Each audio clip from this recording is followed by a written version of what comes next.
안녕하십니까. 자, 공증과학연구소 뼈박사 김용건입니다. 오늘은 정상적으로 잘 걷는데도 불구하고 어떤 체형 따라서 분명히 이 사람은 걷는 방법을 잘못 선택했기 때문에 자기 체형을 변화를 할 수 있는데도 고민하는 사람들이 분명히 있을 거라 생각해요. 그래서 그것에 대해서 논의를 해볼 거고, 방법은 어떤 방법이 있나 알아볼 것입니다. 일단 여러분들이 알아야 될 부분은 정상적인 걷기가 어떤 건가에 대한 개념이겠죠.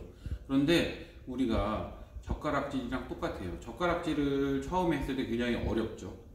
방법을 익히고 젓가락을 잡는 방법부터 시작해서 자꾸 짚다 보면 어느 순간에 시간이 지나서 젓가락질을 할 때 어떻죠? 보통은 젓가락질이 굉장히 쉬워지고 잘할 수 있는 동작이 돼요. 이거를 의식해서 했을 때와 의식이 계속 쌓여서 그 기반으로 무의식으로 전환됐을 때, 이제 사람은 제가 늘 얘기하지만 의식과 무의식 상태, 이 상태를 컨트롤하고 통제할 수 있는 게 가장 중요한 핵심입니다.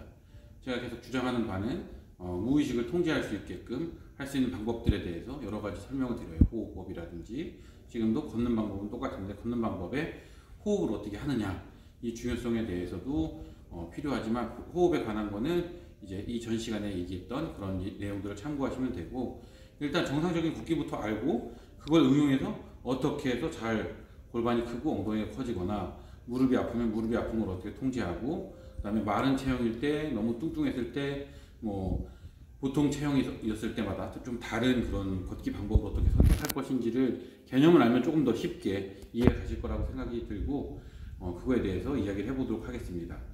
일단 걷기 위해서는 여러분들이 알아야 될 부분들이 있어요. 제일 처음에 뒤꿈치 먼저 닿고, 뒤꿈치가 닿은 다음에 발이 내려오면서 바깥쪽 옆면이 닿았다가 중앙으로 체중이 쏠렸다가 엄지 발가락을 튕기면서 올라가는 힘으로 걷게 돼요. 이 과정에 의해서 걷는데, 이렇게 해서 걷는데 기본적으로 이거를 천천히 따라해서 연습하는 사람은 없어요. 지금은 왜냐면 자동 설정되어 있기 때문에 머리에 인지가 되어 있어요. 이미 내가 걷는 방법에 대해서 이미 다 머릿속에 세팅이 되어 있어서 그 걷는 방법이 정상인지 아닌지를 알 수가 없어요. 누가 지적을 해줘야 이상하게 걷네요, 이렇게. 그것도 잠깐이죠. 그냥 듣고 흘리고 그냥 넘어가는 경우가 많죠. 저 같아도 그럴 것 같아요. 자기가 가지고 있는 습관이나 이런 걸 바꾸는 건 굉장히 어렵습니다. 하지만 노력에 의해서 이런 포인트가 문제구나 라는 걸 알아주셨으면 좋을 것 같고, 걷기에 가장 필요한 요소 중에 하나는 우리가 걸을 때 이런 속도라든지 이런 것보다는 내가 지금 정확한 동작으로 잘 하고 있는지를 자기가 평가를 하시는 게 좋을 것 같아요. 자, 스스로 평가를 하면서 움직임을 알아보도록 하죠. 러닝머신에서 보여드리도록 하겠습니다. 일단 현재로서는 이쪽 측면에서 이렇게 찍어주셔야 될 것 같아요.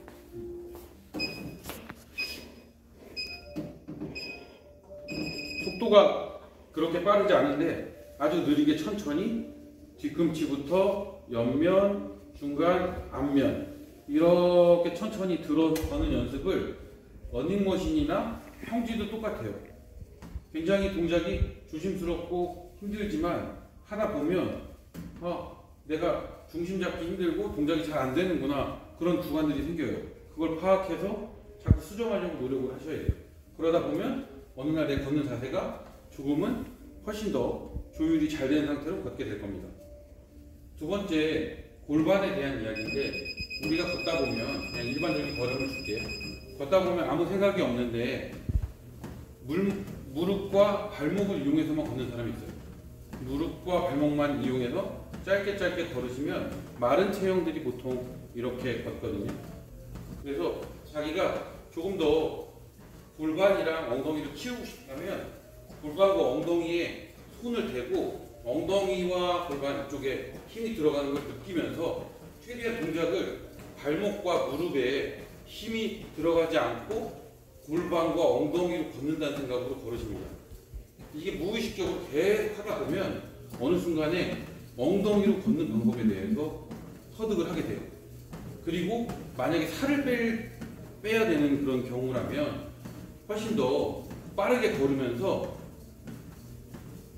발가락, 엄지발가락과 나머지 발가락들이 바닥에 닿아서 끝지점에서 채는 동작 때 발가락을 구부리는 힘을 주어서 걸어야 훨씬 더 많은 그런 양의 에너지 소모를 할 수 있습니다. 그래서 만약에 체중을 감소시키기 위한 걷기라면 머릿속에 생각을 하셔야 돼요. 머릿속에 생각하면서 명령을 내릴 때 발가락 끝이 끝나는 부분에서 채면서 걷는다는 식으로 발가락에 힘을 주어서 발가락을 구부리면서 구부리는 동작과 함께 뭔가를 잡아서 이렇게 제 손이 발가락이라고 치면 지지면에 닿았다가 가면서 채는 동작들 발가락을 구부려서 힘을 주면서 걸어야 훨씬 더 체중 감량에 도움이 돼요. 일단은 오늘 설명할 건 두 가지인데 의식이 아니고 무의식으로 전환시키기 위해서 골반으로 걷는 방법에 대해서 이해를 일단 해야 돼요.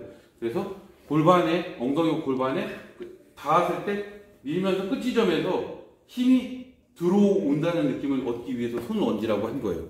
처음에 손을 얹고 걷지만 나중에는 손을 띄고 연습을 하셔도 돼요. 계속 하시다 보면 어느 날부터 엉덩이 쪽으로 걷는 방법에 대해서 힘이 일로 들어오는구나 라고 느끼실 거고, 그리고 체중을 빼기 위해서 감량 목적으로 쓰시는 분들은 걸을 때 발가락에 힘을 주어서 채는 끝지점에서 채듯이 이렇게 해서 하는 동작에 대해서 연구를 해보시는 게 좋을 것 같아요. 연습을 해서 하시는 게 훨씬 더 이득입니다. 그리고 이제 나머지 무릎이랑 발목 이렇게 통증이 있을 때는 동작을 너무 빨리 하시지 말고 천천히 끊어서 내가 어느 부위에서 통증이 있는지를 찾아내서 그 부위에 대한 수정이 계속 이루어져야 돼요. 이 동작이 잘못돼서 통증이 있구나라는 걸 이해하는 데 조금 시간이 걸리지만, 만약에 잘 안 된다면, 내가 그 부분을 이해를 못하겠다면 내원하셔서 병원에서 전문적으로 걷는 방법에 대해서 이해를 하시는 분에게 도움을 얻는 게 좋을 것 같습니다. 오늘은 여기까지 영상을 마치고 발목이나 무릎 그리고 발가락 이런 통증에 대한 부분들에 대해서는 더 세세하게 다시 영상을 올리겠습니다. 감사합니다.